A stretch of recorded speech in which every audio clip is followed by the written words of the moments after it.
La Sociedad Española de Radiodifusión presenta... Ser... ¡Viva la radio! Podcast. Siempre. Estás escuchando El Abierto de Hoy por Hoy. Cada día analizamos las noticias más relevantes de la actualidad, las claves políticas, económicas y sociales, con las voces de los protagonistas y los distintos puntos de vista de nuestros tertulianos.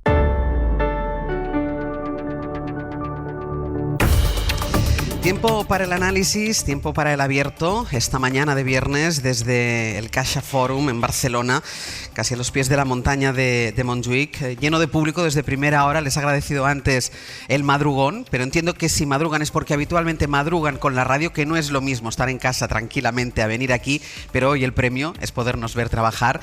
Y les decía antes a los oyentes, cuando les saludaba, que no es nuestra mejor mañana. Ayer tuvimos la gala de los Ondas y bueno, la disfrutamos, vamos a decir que la disfrutamos. Con lo cual vamos a pedir tanto a los que están aquí como a los que están en su casa que nos disculpen si hoy cometemos algún error. No es voluntario, es por la noche que vivimos ayer de emociones. Vamos a empezar este abierto acompañados de Josep Ramoneda. ¿Qué tal? Buen día. Hola, buen día. De Nacho Corredor, muy buen día. Buenos días. Y de Estefanía Molina, muy buenos días. Muy buenos días y felicidades. Muchísimas gracias.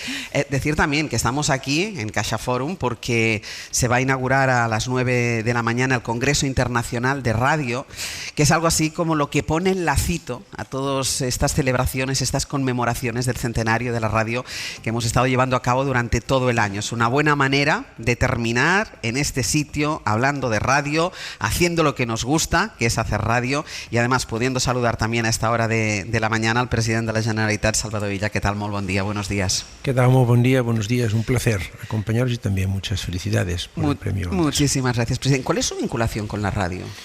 Pues la de un oyente fiel a un medio de comunicación que transmite mucha proximidad, mucha instantaneidad, también análisis, también contraste con los tertulias que organizáis, y por tanto mi relación es la de un oyente fiel. Durante la pandemia, ¿piensa que la radio fue un elemento fundamental, ya no solo para la información? Yo durante aquello tiempo, usted era ministro de Sanidad, hablamos muchísimas veces, también para acompañar, para que la dureza de lo que supuso el confinamiento, sobre todo para la gente que estaba en soledad, bueno, pudiera soportarla un poco mejor. Sin duda.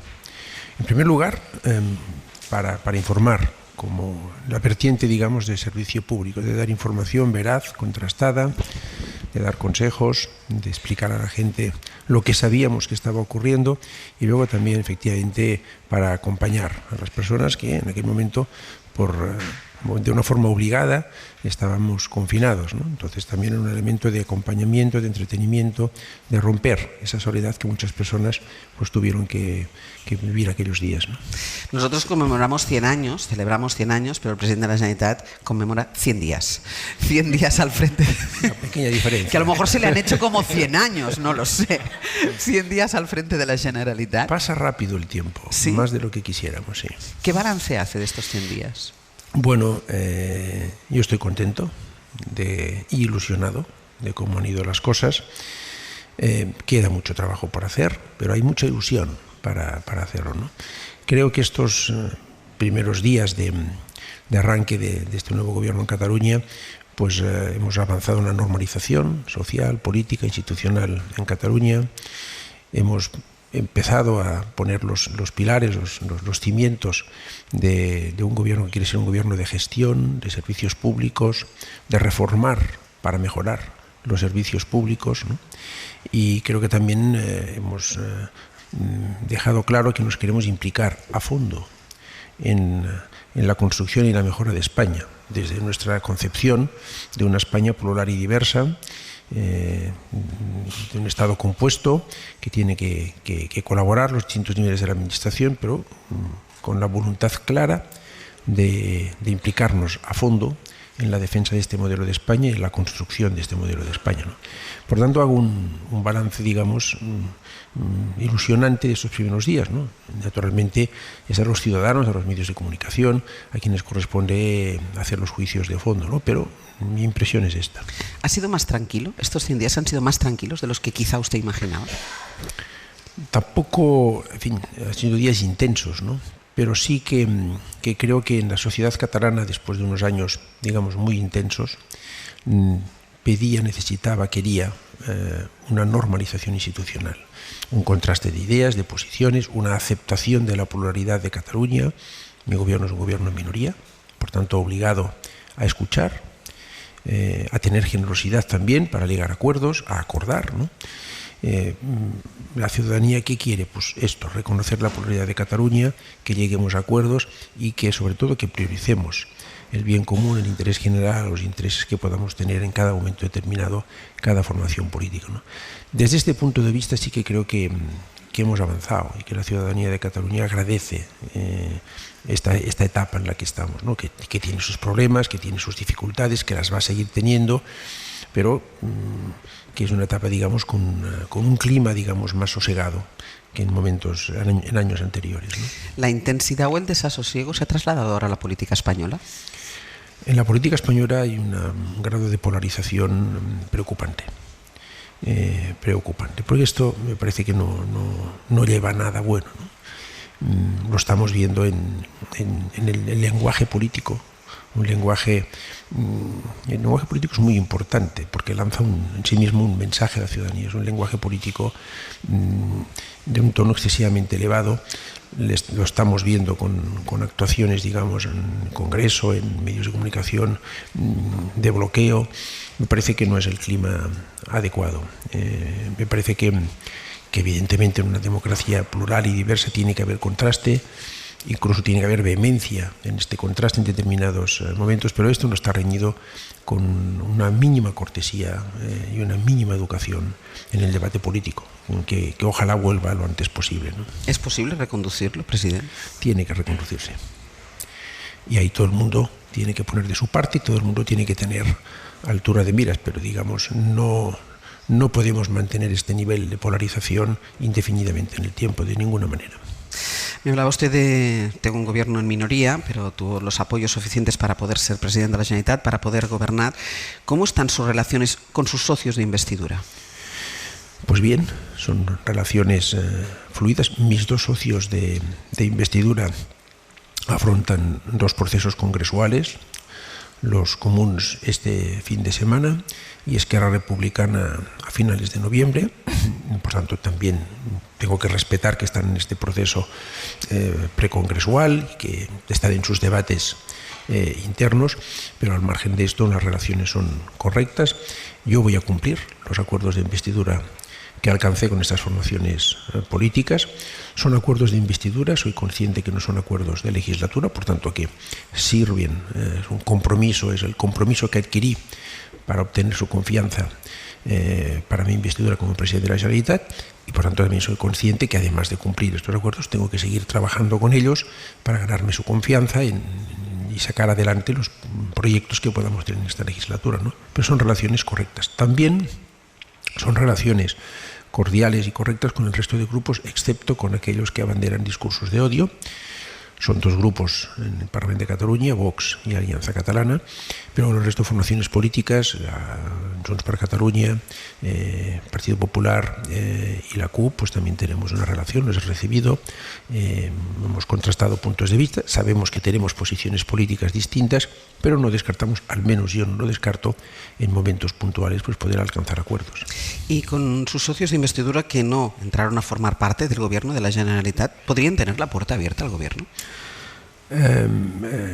Los socios de investidura, de momento hemos hecho un acuerdo de investidura y yo no descarto nada, pero no está encima de la mesa en estos momentos que puedan incorporarse al gobierno porque pensamos que la mejor forma de afrontar esta etapa es con un gobierno del PSC y apoyo a la investidura de ellos. Me hablaba de los procesos congresuales.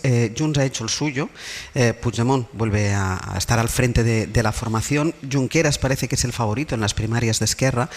¿Eso facilita o entorpece acuerdos con estas dos formaciones? Tener estas dos figuras, que además están significadas en un momento determinante de la historia de Cataluña.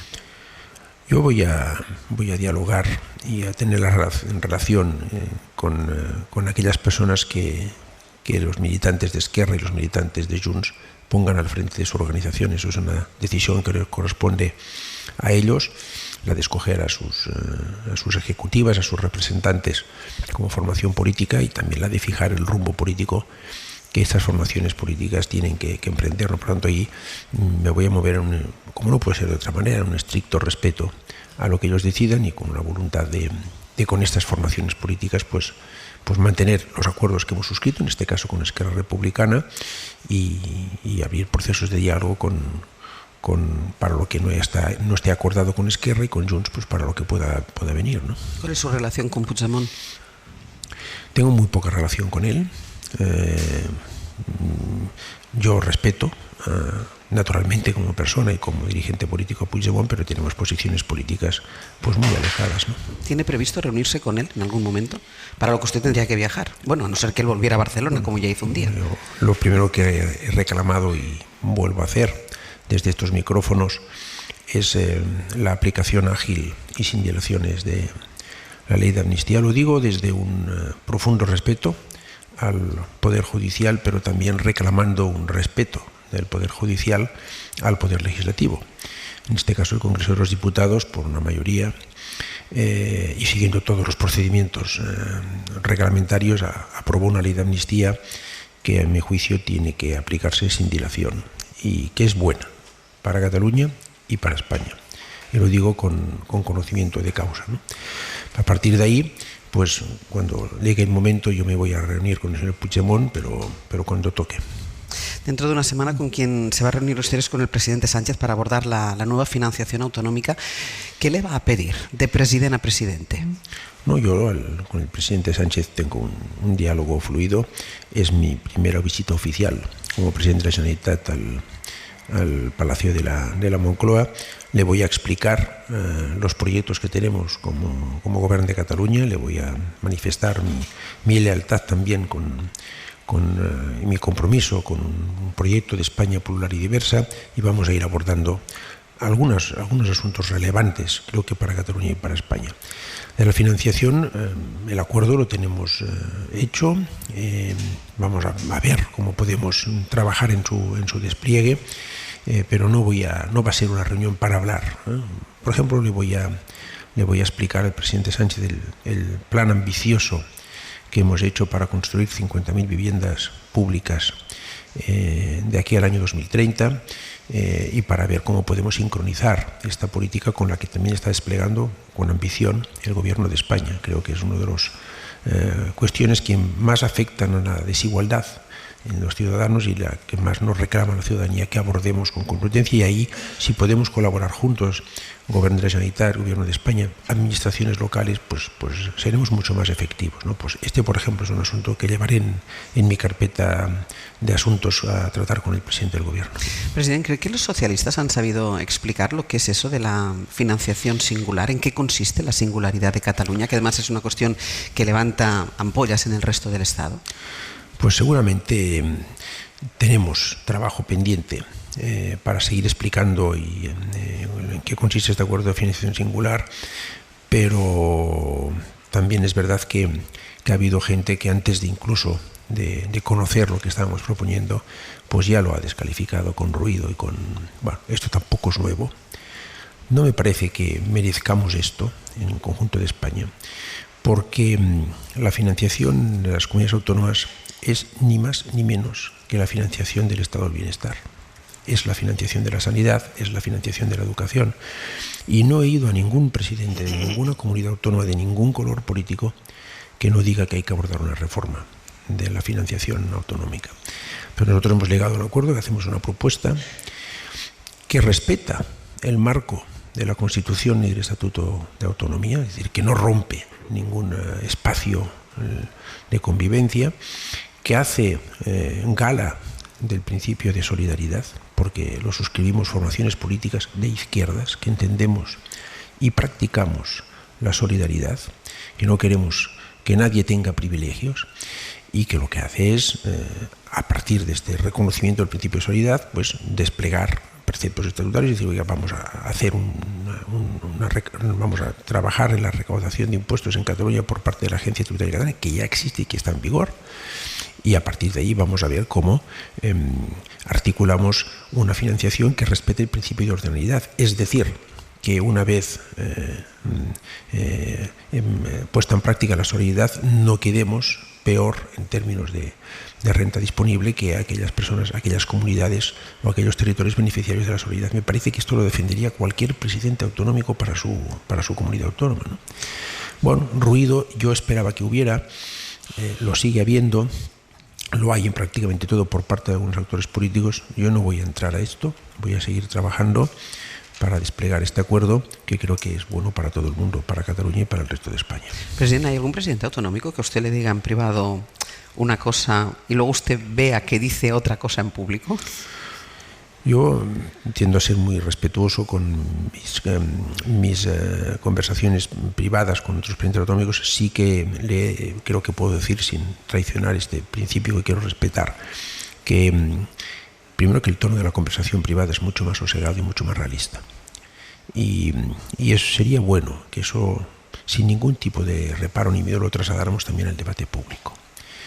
El gobierno del presidente Sánchez ha hecho una aportación muy importante de fondos de las comunidades autónomas. Esto es aritmética pura, esto es un dato puro.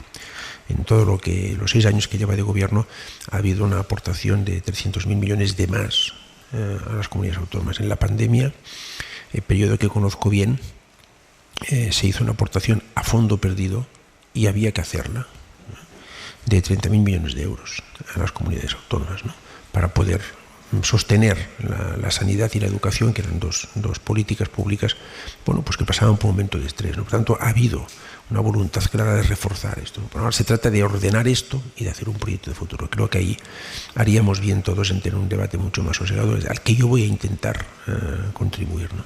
¿Cómo lo va a hacer? ¿Cómo tiene previsto explicar en España en qué consiste esto de la singularidad para Cataluña?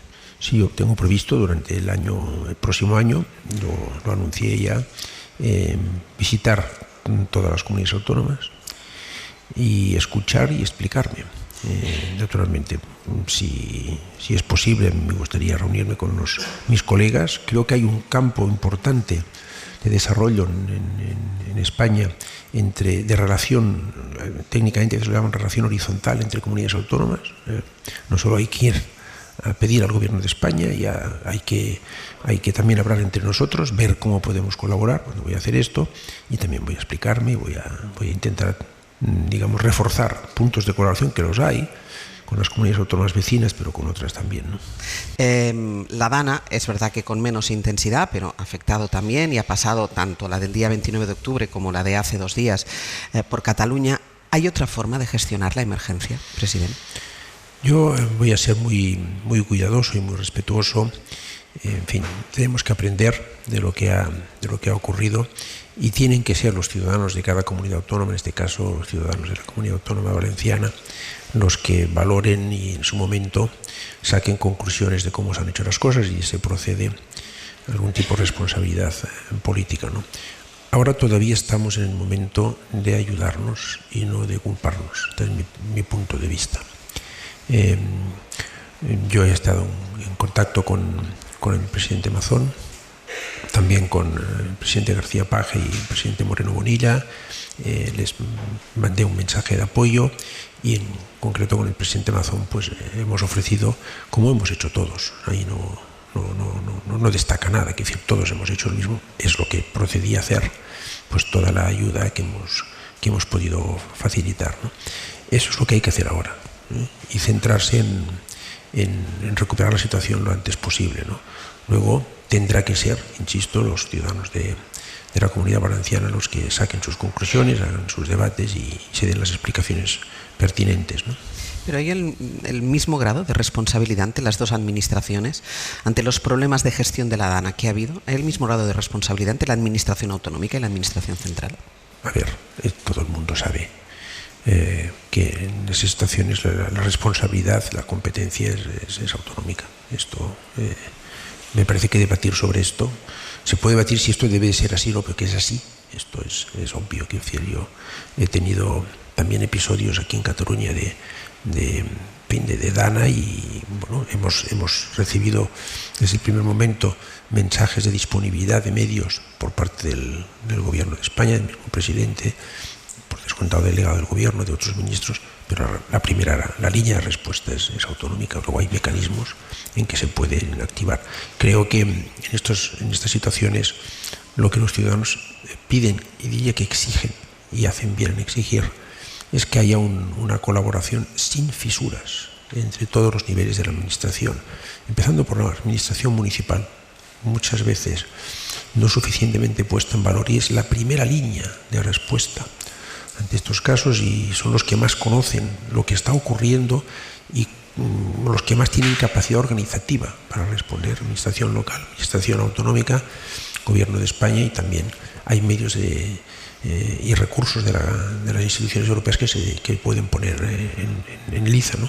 Esto es lo que intentamos hacer y en buena medida conseguimos en la pandemia, y lo que hay que hacer en cualquier situación de crisis, ¿no? Y dejar de entrar en peleas, ¿no? Aquí hay siempre gente que prima otro tipo de cuestiones. A mi juicio están muy equivocados, y a mi juicio los ciudadanos no olvidan estas cosas. Otro tipo de cuestiones que son las cuitas partidistas. Las cuitas partidistas, y el no tener claro el momento en el que estamos, el sufrimiento de muchas personas, y que hay la pluralidad de una sociedad y el contraste político que tiene que haber, y los distintos proyectos políticos. Eso es así, tiene que ser así, está muy bien, pero hay momentos en que tenemos que estar todos unidos y no tener miedo de decir que estamos unidos y que vamos todos a una, ¿no? Y hay gente que esto no lo comparte o no lo ve, y además, bueno, a mí me parece que esto no va a tener apoyo por parte de los ciudadanos. Luego están los que se aprovechan de todo, y ya lo hemos visto estos días, y se ha denunciado ayer. Buena parte de los premios, de la ceremonia de los premios Ondas, muchos de los premiados hacían referencia a esto, ¿no? La necesidad de información veraz sobre el terreno, sin ocultar la dureza muchas veces de testimonios muy duros, pero información veraz y contrastada, ¿no? Esto es muy relevante, es uno de los grandes retos a los que nos enfrentamos, a mi juicio, desde las democracias para estos próximos años, ¿no? Presidente, yo le agradezco muchísimo que nos haya acompañado. Ahora le toca inaugurar el Congreso Internacional de la Radio, así que lo voy a soltar antes de que vengan aquí y se lo lleven. Pues muchas gracias, ha sido como siempre un placer. Muchas felicidades a todos los premiados ayer, ¿no? Y muchas felicidades también por estos 100 años de radio. Muchísimas gracias. Un placer.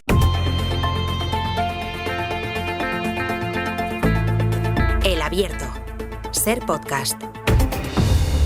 Hoy en Barcelona, en CaixaForum, en la montaña de Montjuïc, haciendo el análisis de toda la actualidad con Josep Ramoneda, con Nacho Corredor y con Estefanía Molina, y casi lo voy a recoger por el punto en el que lo dejaba el presidente de la Generalitat, porque hoy es el día de la comparecencia de Carlos Mazón, 17 días después del paso devastador de la Dana por Valencia. Va a dar la cara en les Corts, en su parlamento, ante los valencianos. Mazón va a dar explicaciones sobre su gestión, tendrá que afrontar todo el goteo de informaciones que hemos ido conociendo y que respaldan la inacción de su gobierno, la inacción de Carlos Mazón durante las horas previas y los primeros momentos de la Dana. Volvemos a Radio Valencia. Ana Durán, buen día. Buen día. Y de momento lo que se espera es que Mazón haga cambios en su gobierno. Dijo Feijóo que nos esperáramos a esa comparecencia, que sobre todo los valencianos os sentiríais reconfortados. Se van a depurar así responsabilidades, por lo que parece, al menos por ahora, no se contempla la dimisión de Mazón, Ana. Sí, al menos de momento el presidente no tiene eso en la cabeza. Lo que pretende es ganar tiempo con esa remodelación del Consell que señalabas. Lo que no sabemos es si esa remodelación la vamos a conocer ya hoy o va a ser en los próximos días. En cualquier caso, en el punto de mira hay dos conselleras, la responsable de emergencias, Salomé Pradas, y también la de Industria y Turismo, Núria Montes, por esas declaraciones sobre las familias de las víctimas que realizó en la morgue. También está pendiente de eso, dentro de esa remodelación del Consell, crear una gran área para la reconstrucción de la Comunitat Valenciana y en concreto de la provincia de Valencia después de esta tragedia, y para esa gran área se habla de la actual vicepresidenta del Consell, de Susana Camarero, que además está ejerciendo de portavoz del gobierno valenciano, aunque realmente no lo es la consellera de Hacienda Ruth Merino, que se ha mantenido durante esta crisis en un claro segundo plano. Esos son los planes de Mazón, además de hoy, como decías, intentar dar explicaciones ante un parlamento que va a comenzar su sesión con un minuto de silencio en memoria de las víctimas, y después pues el presidente no va a tener límite de tiempo para poder detallar, según dice él, de manera sosegada y con explicaciones serias todo lo que sucedió ese día 29 y lo que ha ido sucediendo en los días posteriores en cuanto a la gestión de esta tragedia. Como decimos, en su cabeza no está dimitir, que es precisamente lo que le exige la oposición, sobre todo los grupos socialista y de Compromís, que creen que no va a ser suficiente con esa remodelación del Consell para asumir las responsabilidades derivadas de esta tragedia, y también van a pedir la dimisión del presidente los manifestantes, que se van a concentrar frente al Parlamento valenciano a partir de las 11 de la mañana, como ya hicieron el pasado sábado por las calles de Valencia, exigiendo que sea el propio Mazón el que asuma las responsabilidades de esta tragedia. Comparecencia, Ana, a partir de las 11:30, Recordemos que fue aplazada ayer también por el paso de otra borrasca, ¿no? Sí, fue aplazada ayer por el paso de la borrasca, pero ya a partir de las 11:30, y como decimos, sin límite de tiempo. Lo que no sabemos es cómo va a utilizar esa posibilidad que tiene el presidente sin límite de tiempo, si su discurso se va a prolongar mucho o poco. Eso lo iremos contando aquí en la antena de la SER durante ese tiempo. Quedamos a la espera de que nos pidas paso cuando haya novedades sobre esa intervención de Carlos. Gracias, Ana. Esa intervención de Carlos Mazón en les Corts Valencianas. Josep, decía ahora nuestra compañera en Valencia, va a dar explicaciones, y tanto que tiene que darlas, porque sus versiones han variado tanto desde el primer momento de la dana hasta 17 días después, y después la sensación de que todo se va a solucionar con, vamos a decir, un par de cabezas, con un par de consellerías, una remodelación para hacer una superestructura que lleve a Valencia hacia la reconstrucción. ¿Es suficiente con eso, Josep? La primera confusión, creo que él cree que hay que dar explicaciones cuando las explicaciones están todas dadas, porque se sabe perfectamente lo que ha dicho, lo que ha hecho, y en cambio él no ha dicho nada que afecte directamente a lo que ha hecho. Por tanto, es que ¿qué va a dar de explicaciones si no las ha dado hasta ahora, ¿no? Pero yo creo que es una maniobra que no tiene otro sentido que ganar tiempo, cargar la responsabilidad en dos consejeras y él intentar navegar, pero esta navegación tiene un recorrido limitado, y como más dure, peor será para ellos. Yo creo que aquí no podemos olvidar la larga historia del PP valenciano, que es un PP que ha estado construido permanentemente sobre la confusión, sobre las operaciones de todo tipo, sobre, en fin, la situación de Eduardo Zaplana y del presidente Camps, son que durante muchos años gobernaron Valencia, y que en parte, no todo, pero en parte los efectos de la dana tienen que ver con su manera de gestionar el país y de gestionar el territorio, dicen suficientemente. Mazón desde el primer día se vio que era una persona casi transparente, que no aportaba nada, se veía que detrás había muy poca cosa, se ha encontrado con una situación muy difícil, no la ha sabido negociar. Por tanto, a mí me parece que Mazón está quemado, se irá ahora o tendrá que irse dentro de poco, intentará algún movimiento de este tipo, pero al mismo tiempo pone al Partido Popular de Valencia en la escena para que de una vez se hable, se piense y se explique lo que han hecho durante todo este tiempo, ¿no? Y de aquí que para mí en este momento ya la cuestión más grave es el comportamiento de Feijóo. Feijóo, que ha sido incapaz, hay que decirlo, que en toda su trayectoria ha operado bastante en este terreno, ha sido incapaz de tomar el problema en serio, de afrontar la realidad del Partido Popular de Valencia, y en cambio se limita a utilizar una vez más, como en todos los terrenos ha hecho siempre, convertir cualquier problema en una cadena de agresiones e insultos al gobierno y especialmente a su presidente. Esta vía tampoco tiene recorrido, a mi entender, y el PP se lo tendrá que plantear pronto si quiere reconquistar el poder. Además de apartar a Feijóo, tiene que buscar a alguien que mantenga un discurso de verdad, con propuestas, con alternativas, y no simplemente encontrar cada vez de qué manera más agresiva se puede ir al Parlamento a insultar al presidente Sánchez. Esto no tiene recorrido. Y no solo eso, luego hablaremos de ello, también la campaña que está haciendo en Europa, por supuesto, no es la primera vez que lo hace. Es un ejemplo. Exacto, la campaña que está haciendo en Europa, poniendo en peligro ya no solo el nombramiento de una española como vicepresidenta de la Comisión Europea, sino poniendo en peligro la propia constitución de la Comisión Europea, es decir, poniendo en serio riesgo la estabilidad en Europa por sus intereses en España. Pero eso lo quiero aparcar, iremos después. Quiero centrarme ahora en esa comparecencia de Mazón, en ese cortafuegos que parece que va a ser el cese, la dimisión de dos conselleras, ¿se puede contemplar otra cosa que no va a ser, pero se debería contemplar otra cosa que no fuera la dimisión de Mazón? Yo creo que no, yo creo que debería dimitir. Y realmente este parapeto que se quiere poner de las dos consejeras, etcétera, yo creo que hemos sido naïfs al creer que él iba a dimitir en algún momento, porque incluso una parte de la opinión pública de la derecha ha pedido su dimisión. Yo ahí he visto que en cierto modo nadie le ha exculpado, pero si atendemos un poco a cómo han ido los hechos, creo que su no dimisión estaba contemplada desde el principio. Cuando sale Feijóo el día 1, todavía con las inundaciones en caliente, y rebota las culpas contra Pedro Sánchez, contra el Gobierno de España, yo creo que fue una forma evidente de parapetar a su varón. Incluso lo que tú estabas diciendo, Ángels, de cómo se está intentando echar la culpa a Teresa Rivera, y eso lo abordaremos luego, ¿para qué? Para que no dimita Mazón. Y un poco observando las responsabilidades en todo esto, la gente dice, bueno, el Gobierno de España, etcétera. El presidente de la Generalitat, Salvador Illa, lo ha dicho muy bien. Las competencias, nos guste o no, están en manos de las comunidades autónomas. Hemos asistido a cómo el Partido Popular, este Partido Popular que se las da de muy regionalista, de muy descentralizado, de un poco guiñarle el ojo al PNV y a Junts, esta idea de, bueno, yo soy el PP de los varones, ha impugnado el Estado autonómico solo para salvar a Mazón. Y me gustaría desarrollarlo. Cuando se dice que una comunidad autónoma no tiene competencias para gestionar una catástrofe de estas características, es que eso no es cierto. Con la ley en la mano sabemos que cuando una autonomía eleva al nivel 2 de emergencia, no solo dispone de sus recursos, sino que tiene a su servicio todos los recursos del Estado. Tanto es así que hay dos ejemplos que han salido en estos últimos días. El propio expresidente de Cantabria, Revilla, Miguel Ángel Revilla, dijo que cuando se produjo una serie de incendios en Cantabria, él elevó el nivel de emergencia al nivel 2, que es lo que podía y luego hizo la Comunidad Valenciana, y se le puso el ejército a su disposición, que le llamó un general del ejército a ponerse a disposición. En el año 83 se produjeron unas inundaciones en el País Vasco, donde fue el lehendakari del PNV, Garaikoetxea, quien lideró ese operativo. Felipe González era el presidente del gobierno en aquel momento y le ofreció, como hizo Pedro Sánchez, aunque luego se hayan tergiversado sus declaraciones, le ofreció todos los efectivos del Estado y lideró un operativo con guardias civiles, UMES, policía, bomberos, etcétera. Por tanto, ha habido quien ha tenido un interés en cuestionar, en abrir un debate sobre el Estado autonómico para salvar a Carlos Mazón. Y eso es palmario evidente, tanto es así que Isabel Díaz Ayuso, conocida, ¿no?, ampliamente en el PP, cuando se produjo el desastre de Filomena, también elevó al nivel 2 y contó con la UME.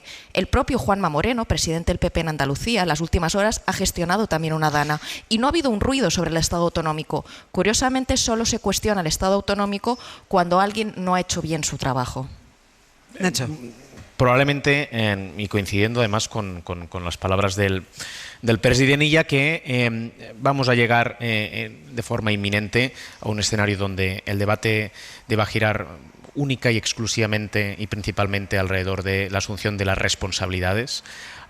Es verdad también que estamos todavía en medio de la gestión de la propia crisis. Un colega del presidente Mazón, Juanma Moreno, usaba la analogía del cirujano. Dice, cuando un cirujano está operando, es mejor que, aunque vea que está cometiendo algún error, espere al final. Porque es verdad que si ahora, en mitad de la crisis, que es el mismo argumento, por cierto, que se usó por parte del Estado para no intervenir la autonomía, en mitad de la crisis cambias toda la estructura de mando de las instituciones, generas un vacío, generas una situación donde también se pueden desencajar algunas piezas. Pero creo que hay que abordar tanto las lecciones, las explicaciones y las responsabilidades. Lecciones aprendidas de las últimas semanas son muchas. Para empezar, y la más obvia, es que el cambio climático existe, que tiene consecuencias y que lo que ha pasado en Valencia va a pasar más veces. En Valencia y en otros sitios. Hemos visto en las últimas horas imágenes también en Málaga, que probablemente pues, nos parecía improbable verlas en algún momento. Lecciones también para entender que la política son muchas cosas y casi ninguna de las que es tiene que ver con lo que aparenta. La política no es sobre todo ruido, la política no es sobre todo... La política no es sobre todo exaltación de las emociones, la política es urbanismo, la política es geología, la política es geografía y probablemente también todo lo que ha pasado en Valencia deba tener reflexiones de fondo sobre nuestro modelo de crecimiento, cómo se crece, etcétera.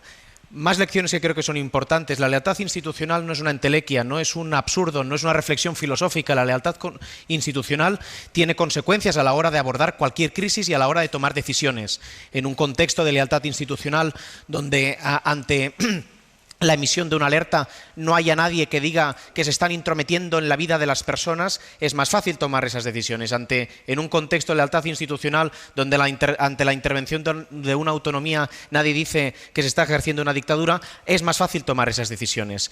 Y desde luego otra de las lecciones es que más allá de las evidentes muestras de solidaridad que hemos visto y que hablan muy bien de la condición humana, y además con campañas sorprendentes, ¿no? Hemos visto colectas de 1 millón, 10 millones, 100 millones, el Estado sirve para algo.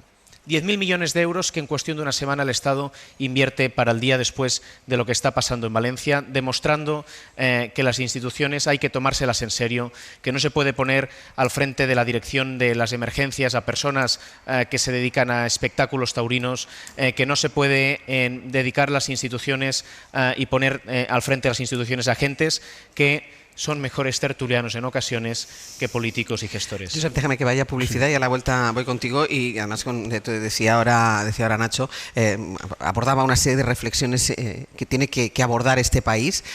Ojalá este país estuviera preparado para abordar todas estas reflexiones. Una pausa y seguimos.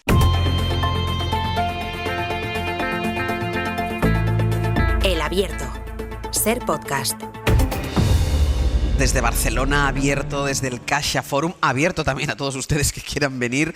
Josep Ramoneda, Nacho Corredor y Estefanía Molina. Estábamos con el análisis de lo que va a ser sin duda la noticia del día en las próximas horas, en cuanto conozcamos el contenido de la comparecencia de Carlos Mazón frente a les Corts Valencianes. Ramoneda, ¿qué pedías la palabra? No, yo simplemente, es que hay un problema, digamos, eterno, articular en la condición humana, ¿no? Que es la dificultad de asumir los peligros hasta que los tenemos encima. Y esto en este caso es especialmente terrible, y lo más grave es que cuando ya sabemos mucho se sigue insistiendo. Es decir, la amenaza del cambio climático ha costado mucho que se tomara en serio, y había datos objetivos que demostraban que esto llegaba y nadie hacía nada, y de pronto ha entrado la alarma. Y a pesar de esto, es difícil todavía decidirse a afrontar previamente cosas que sabemos que vendrán, ¿no? Y el caso este de Valencia y de la Dana es un caso emblemático, es un caso de libro, ¿no? Paradigmático. ¿Cuánto tiempo hace que se está insistiendo en que se está destrozando zonas del territorio valenciano, en el litoral, en unas políticas de construcción indiscriminada y sin ningún criterio? Y bueno, pues sí, se decía, se repetía. En Valencia se ha dado, ha ocurrido aquí también, sí, en Cataluña, ha ocurrido en todas partes. Valencia se ha dado una circunstancia especial, que es la coincidencia de una especie de élite sin escrúpulos que ha gobernado la comunidad durante bastante tiempo y que ha hecho de ello casi un desafío positivo. Es decir, nosotros somos capaces de hacer tal y cual, ¿no? Y esto es ahora lo que se está cayendo, ¿no? Pero cuidado, porque es una realidad que amenaza permanentemente a la condición humana. No querer ver o negar lo que ya sabemos que pasará, pero bueno, como que vivimos poco tiempo, siempre pensamos que cuando pase ya no estaremos. ¿Qué no nos va a pasar a nosotros? Sí, volviendo al debate un poco político de la capacidad de gestión, yo creo que cada vez que hay una crisis, y pasó en pandemia, es muy humano querer que aparezca un poder fuerte, y la gente dice que aparezca el Estado central y lo solucione todo. Y eso yo creo que es un debate filosófico, si creemos que ante unas crisis debemos apartar a las comunidades autónomas y que actúe el Estado. Me parece legítimo que haya gente que piensa así. Yo me creo el Estado autonómico que hemos montado y me creo que había esas competencias, como yo contaba antes, esa capacidad y esos recursos, porque así lo hizo, por ejemplo, hace un par de semanas la propia Generalitat de Cataluña, hoy que estamos aquí, cuando se produjeron una serie de inundaciones en Martorell, consecuencia de unas fuertes lluvias. Se montó el mismo operativo que había habido en la Comunidad Valenciana. ¿Cómo es que aquí funcionó y allí no? Porque queremos impugnar las estructuras cuando en realidad lo que deberíamos cuestionar no es cuestionar si las gestiones políticas son buenas o no. En el caso de la Comunidad Valenciana fueron nefastas. Volviendo al tema de las alertas, hemos asistido a mucha desinformación interesada, a un debate de si se mandan unos emails o no se mandan unos emails desde la cuenca hidrográfica del Júcar. Para que la gente lo entienda, eso no funciona así, no va de un email y si no he recibido el email ya no puedo avisar a mi población. AEMET, cuenca hidrográfica del Júcar, cuenca hidrográfica del Ebro, aquí en Cataluña, están todo el rato elaborando sus datos. Envían emails que son protocolarios, es un protocolo, pero la persona que está al frente del operativo, en Cataluña, la Comunidad Valenciana, en Andalucía, es un mando técnico-político que está observando esos datos. Está al frente de la evolución de esos datos. En el momento en que ve que algo se está desbordando, tiene la capacidad de decirle a su superior, oye, esto está pasando. Y de ahí se envían las alertas, aquí las emergencias. Aquí se ha querido dar a entender que esto era el email de una funcionaria que se mandó el email y se desentendió y por tanto la culpa es de Teresa Rivera. No, mire, esto no va así, es la comunidad la que está vigilando. Que en cuanto a competencias, y esto es algo que yo recuerdo que Nacho ya dijo el primer día, pocos días después de la Dana, y ahora de alguna manera también lo ha dicho, el problema que tenemos en este país es que hay unas reglas de juego, hay unas competencias autonómicas, unas competencias estatales, bueno, pues se puede pedir en función de si uno eleva el nivel de alerta, o sea, esto está escrito, o sea, hay literatura sobre esto. ¿Cuál es el problema? Que aquí, depende de qué decisiones se tomen, tienen la réplica partidista, no la réplica política. Y yo no me canso de recordar que en este país la oposición llevó al gobierno a los tribunales por habernos confinado en nuestras casas, cuando los científicos demostraban, y se demostró, que confinarnos en nuestras casas era la única manera de salvarnos, de no morirnos. Pero en este país la oposición denunció al gobierno porque hizo lo que decía la ciencia. Señores, quédense en su casa. Y esto era una cosa que tú decías, Nacho, desde el primer día. Pero es más, una sola cosa. Si Pedro Sánchez, el día 1, sin contemplar que la comunidad tenía capacidad de gestionarlo, coge y aparta a Amazon, ¿qué se habría dicho de Pedro Sánchez? Narcisista, tirano, dictadura constitucional y un conflicto en el TC. La única diferencia entre el nivel 2 y el 3, que es lo que reclamó Feijóo, es quién lleva el mando. Por tanto, lo que creen, o sea, no es un tema de capacidades, no es un tema de recursos. No. Es que se ha desviado la responsabilidad del gobierno de España porque o no crees en el Estado autonómico o no quieres que se aprecie la gestión nefasta de tu varón. Y entender que las comunidades autónomas no son una institución colateral o secundaria. Las comunidades autónomas son el Estado. Las comunidades autónomas son el Estado allí donde le representan. Y este debate probablemente no lo hubiéramos tenido si donde hubiera pasado hubiera sido en el País Vasco o en Cataluña o incluso en Andalucía. Y probablemente eso es porque hay una concepción de que hay comunidades autónomas que lo son más que otras. Cosa que yo no considero. El Estado está descentralizado, entre otras cosas, porque es un modelo que funciona y normalmente funciona muy bien, y para ello hay que poner al frente de esas instituciones a gente que tenga una vocación de gestionar todo el poder que tienen, que como se ha visto es mucho. Avanzo con algo que ya ha salido en la mesa, pero que ahora sí que quiero ir a ello, que es toda la maniobra que está haciendo el Partido Popular, porque ha conseguido llevar hasta Bruselas todo el show que está montando aquí en España, y lo está haciendo porque esto ha querido que en el tiempo coincida con el examen que tenía que pasar la ministra Teresa Rivera para convertirse en vicepresidenta de la Comisión Europea. Bueno, y el debate político, el debate partidista aquí en España, el Partido Popular lo trasladó hasta la Eurocámara. Ahora sabemos que incluso Alberto Núñez Feijóo, que está al frente de toda esta maniobra, de toda esta estrategia, recurrió al hombre que compite con von der Leyen, al presidente del Partido Europeo, para tumbar ese examen de Teresa Rivera. Mariela Rubio, buenos días. Hola de nuevo, Ángels. Sabemos que Feijóo el lunes habló por videoconferencia con Manfred Weber para tratar este asunto. Sí, Feijóo y el líder del PP europeo pactaron bloquear la elección de Teresa Rivera y lo hicieron el pasado lunes, como dices, en una videoconferencia en la que participaron también González Pons y Dolors Montserrat. Así lo confirman a la cadena SER fuentes de la calle Génova. Feijóo y Weber, según estas fuentes, sellaron allí, en esa videoconferencia, el compromiso de que Rivera no pasaría el día siguiente el filtro de la comisión en Bruselas. El PP español ya había dejado claro, Ángels, antes de la crisis de la Dana, que sus eurodiputados, los españoles, votarían no a Rivera. Pero tras la crisis en Valencia, ese no, es lo que pidió Feijóo a Weber, debía ser mayoritario en el Grupo Popular Europeo. Las implicaciones políticas de esto serían enormes en España y el gobierno de Sánchez saldría debilitado. De eso hablaron en esta videoconferencia. A Weber, por su parte, el relato que hace Génova de lo sucedido en Valencia le daba la coartada para debilitar a Ursula von der Leyen, con quien, a pesar de pertenecer ambos a la CDU, y lo mencionabais, están enfrentados políticamente. Así, en esa llamada, Weber confirmó a Feijóo que el PP europeo se sumaba a la conjura, al menos en ese primer asalto. La duda ahora, Ángels, también en el cuartel general popular español, es hasta dónde podrá estirarse esta pinza Weber-Feijóo. Desde luego en Génova intentarán que sea hasta el final y con todas las consecuencias. Mariela, gracias. A vosotros. Hasta el final y con todas las consecuencias, con lo que esto supone para la estabilidad de Europa. Y hay un elemento más que después también quiero sacar con vosotros a la mesa del análisis, y es el hecho de que el Partido Popular Europeo, coincidiendo con toda esta ofensiva contra Teresa Ribera, las dificultades para configurar a la Comisión, bueno, pues el Partido Popular Europeo se está acercando cada vez más a la ultraderecha. Pasó ayer mismo, corresponsal en Bruselas, Enrique García Pozo, buenos días. ¿Qué, Ángels? Buenos días. La extrema derecha votó a favor de una serie de enmiendas que presentó el Partido Popular para rebajar mucho el alcance de la ley contra la deforestación. Es uno de los proyectos estrella de la Agenda Verde Europea que tanto defienden los socialistas, y derecha y ultraderecha van de la mano. Sí, es considerada una de las normas clave en la agenda verde del actual Colegio de Comisarios. Una ley que pretende cerrar el mercado comunitario a productos procedentes de zonas que previamente han sido deforestadas y que afectan a productos como el café, el cacao, la madera o el aceite de palma. La normativa iba a entrar en vigor en 2 semanas, a final de año. Primero fue la Comisión la que propuso guardarla en el cajón, retrasando su entrada hasta 2026, con el argumento de que los países y sobre todo los productores necesitan todavía más margen para adaptarse a la normativa, un retraso que critican las asociaciones ecologistas, que aseguran que detrás de todo esto están las presiones de los lobbies, y un retraso al que acaba de dar luz verde el Parlamento Europeo a través de una serie de enmiendas que presentaron los populares y que han salido adelante por una ajustada mayoría con el apoyo de la ultraderecha. El PP defiende que el retraso beneficia a los agricultores.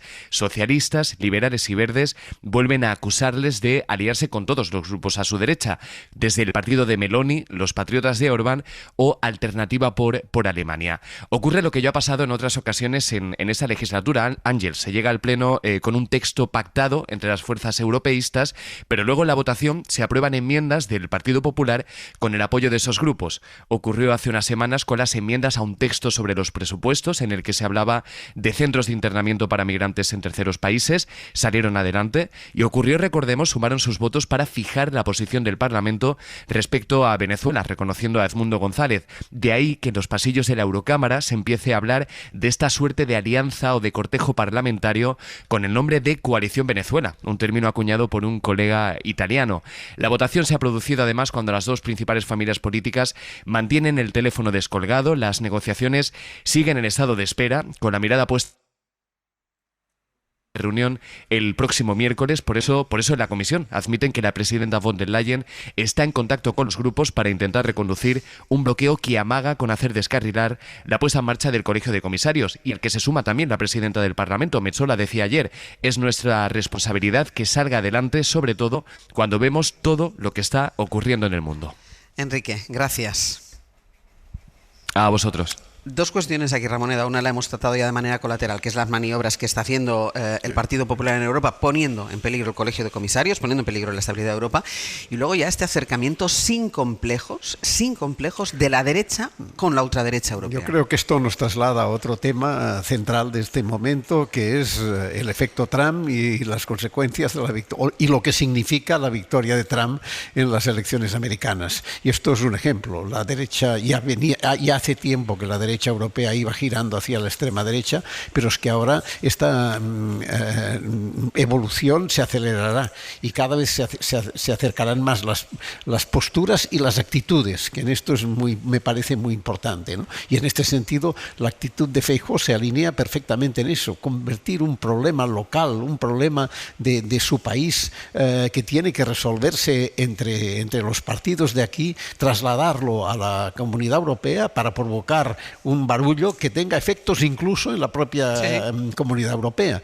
Esto va todo en esta misma línea. Hemos entrado en una etapa distinta, hemos de ser conscientes. La victoria de Trump no es una casualidad. La victoria de Trump es el fruto del paso del capitalismo industrial al capitalismo financiero y digital. Y el espacio digital es un espacio comunicacional que no tiene nada que ver con la prensa y la radio con la que nosotros estamos acostumbrados. Y aquí no hay lugar para la verdad. Es un un territorio en el que la distinción entre verdad y mentira y entre sentido de la responsabilidad y la irresponsabilidad se confunden rapidísimamente, y la dinámica en este momento va en esta dirección. Nacho. Vamos a ver, lo que está pasando estos días en el Parlamento Europeo probablemente debería ser el tema alrededor del cual girará la política europea los próximos días por las consecuencias que puede tener. El Pacto Europeo fue un acuerdo, una transacción después de la Segunda Guerra Mundial entre socialdemócratas, entre democristianos, entre liberales y entre una parte de verdes o eurocomunistas, y que tuvieron la capacidad de construir el principal sistema de derechos y libertades que ha habido a lo largo de la historia y en todo el mundo. Casi nada. Este pacto se hizo después de una situación muy singular también en la historia del mundo, que fue la Segunda Guerra Mundial, que provocó, digamos, un efecto espejo de hasta dónde hemos llegado, hasta dónde la condición humana ha sido dispuesta a llegar. Pues bien, después de las elecciones europeas de hace unos meses, hubo la capacidad, con ciertamente la entrada de algún actor nuevo, en que socialdemócratas y populares, es decir, socialdemócratas, democristianos, liberales, tuvieran la capacidad de pactar, de consensuar, de renovar el consenso que significaba el Pacto Europeo. Pues bien, todo esto, toda esta reflexión, hoy está cuestionada. Porque efectivamente hay una parte de la derecha europea representada por Ursula von der Leyen que considera que tiene presente este diagnóstico que acabo de compartir, y hay otra parte de la derecha europea que representaría Manfred Weber, también alemán, que consideran que este diagnóstico que acabo de compartir no debe ser tan relevante. Y creo que debe ser la prioridad sobre la que gire la agenda pública europea, porque efectivamente cuando hablamos de la victoria de Trump, cuando hablamos de la presencia de las ideas reaccionarias y de el ciclo que está por venir, hablamos de un cambio de paradigma de lo que ha significado en el caso de España el último medio siglo y de lo que en el caso de Europa prácticamente los últimos 80 años. Sí, vemos que el PP cree que renta que la salvación de Amazon pase por impugnar la Comisión Europea y el Estado de las Autonomías. Ahí es nada. Pero sobre el tema de la ultraderecha, cuando se inauguró este Parlamento Europeo, la sesión constitutiva, me invitaron como periodista y yo ahí aprecié un poco cuál iba a ser la estrategia de von der Leyen. Ellos contemplan que hay dos ultraderechas, y creo que lo dije un día en este programa. Una es la de Vox, Orbán, etcétera, vamos a llamarlo el grupo pro-Putin, y la otra ultraderecha es Meloni. Y ellos creen que estos grupos soberanistas, Fratelli d'Italia, Meloni, es la ultraderecha pragmática, con la que pueden llegar a acuerdos. Tanto es así que tienen un puesto en la mesa del Parlamento Europeo, frente a que a los otros, a los patriots, los de Orbán, Vox, etcétera, los tienen vetados. Es un poco la distinción que se ha establecido. Hay una ultraderecha que creen que desestabiliza con la cuestión migratoria, que son Orbán, Vox, etcétera, y una ultraderecha con la que pueden llegar a acuerdos y se hace la vista gorda con los planes de Meloni impugnados por la justicia en Albania y otras tantas cuestiones. Es un poco la distinción que yo creo que ha hecho von der Leyen, que esto remonta un poco a la idea de si dentro de la propia Unión Europea se le puede dar salida a algunas de las ideas de la ultraderecha en cuestión migratoria, o directamente quedan fuera porque hay quien lo utiliza para desestabilizar. Esto a modo descriptivo, ¿no? Sí, sin entrar a valorarlo.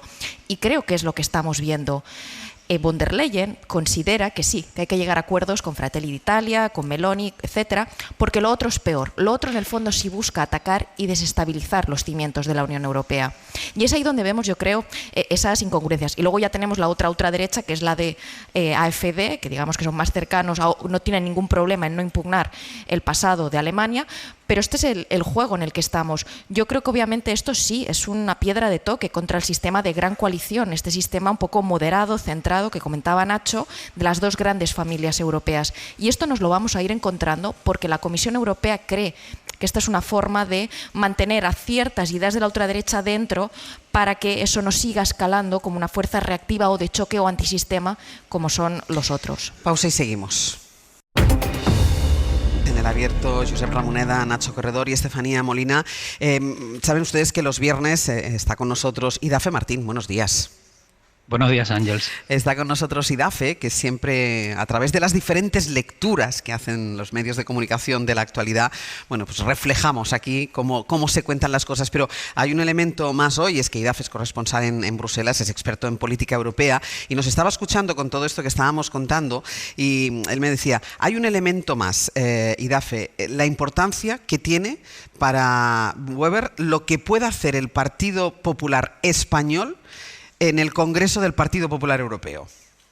Es probablemente la respuesta que los corresponsales buscábamos desde hace días. ¿Por qué 22 eurodiputados del PP condicionan a un grupo de 189 eurodiputados, no son ni el 15%, y ni siquiera gobiernan en su país porque les daría más peso? ¿Qué sentido tiene que Weber se tire por el acantilado de Feijóo y arrastre al mayor partido del Parlamento Europeo por 22 eurodiputados? Bueno, el sentido lo tiene, lo publica esta mañana una revista online que sale en Bruselas, se llama La Matinal Europea, que hacen corresponsales veteranos, después de hablar con fuentes internas del Partido Popular Europeo y de varios gobiernos que controla el Partido Popular Europeo, como el polaco y el griego.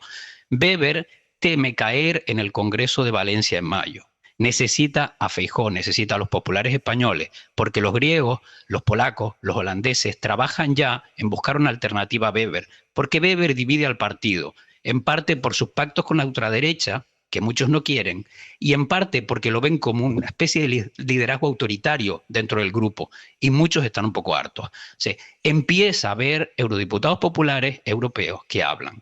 Se está generando una alternativa que probablemente sea el austríaco Johannes Hahn, que es un comisario saliente. Weber necesita el apoyo de la CDU alemana, de Merz, que llegará al poder en marzo probablemente, y necesita a Feijóo. Si Merz no le apoya, porque va a una gran coalición con la socialdemocracia y no quiere bronca en el Parlamento Europeo, necesita, por supuesto, a Feijóo. Si se cae Feijóo, se cae Weber. Si Feijóo dice, yo no te apoyo, Weber se cae. Por lo tanto, Weber tiene que ir obligatoriamente de la mano de Feijóo. Esa es la única explicación lógica que buscábamos los corresponsales desde hace semanas. Pues no tenía ningún sentido que el tío arrastrara a todo su grupo detrás de 22 eurodiputados, porque además no gobiernan en su país. Claro, y además, Idafe, porque hemos visto en otras ocasiones cómo el Partido Popular Español, Feijóo, ha llevado a Bruselas los problemas españoles y no ha tenido este apoyo del líder de los populares europeos. Nunca hubo con los fondos, hubo claro, con la amnistía, con los indultos, porque no arrastras a 189 eurodiputados, no los arrastras de ninguna manera por 22 que además no gobiernan en tu país. Porque si fueran los socialistas, aunque sean dos menos, aunque sean 20, tienen a Sánchez, es decir, tienen a un líder potente en el Consejo. Pero el PP no tiene nada, tiene 22 eurodiputados en un grupo de 189. No tenía ninguna explicación. La explicación se ve ahora. Necesita a Feijóo si Merz no lo apoya. Y sabe que necesita eso. Sin Feijóo, Weber probablemente en mayo deje de ser el líder del Partido Popular Europeo.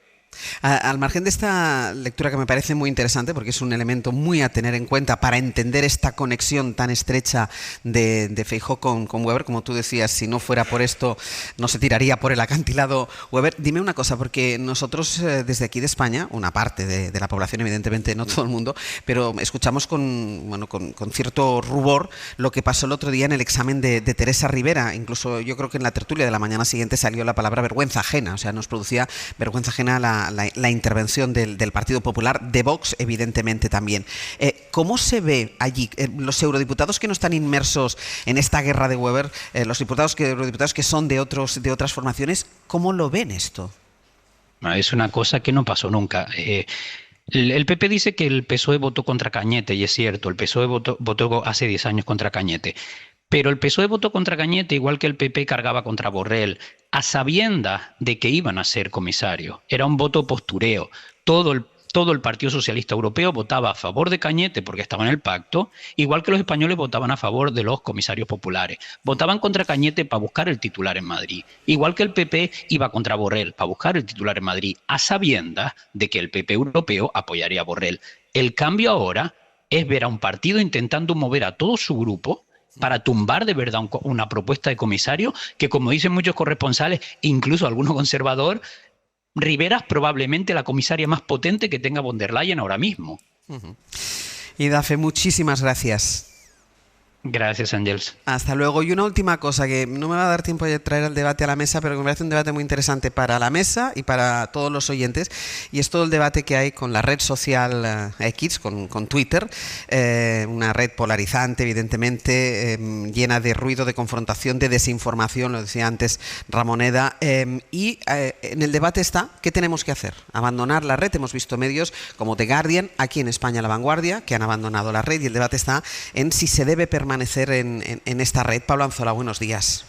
¿Qué tal? Buenos días, Ángel. Porque esa percepción que tenemos, que tiene la sociedad en general, de que es una red absolutamente tomada por la mentira, por la desinformación, por la ultraderecha, que polariza, realmente no es una percepción, sino que hay numerosos estudios, y el último publicado ayer mismo, que confirman que Twitter tiene un claro sesgo conservador y que alimenta la confrontación, y que lo hace, Pablo, para generar tráfico.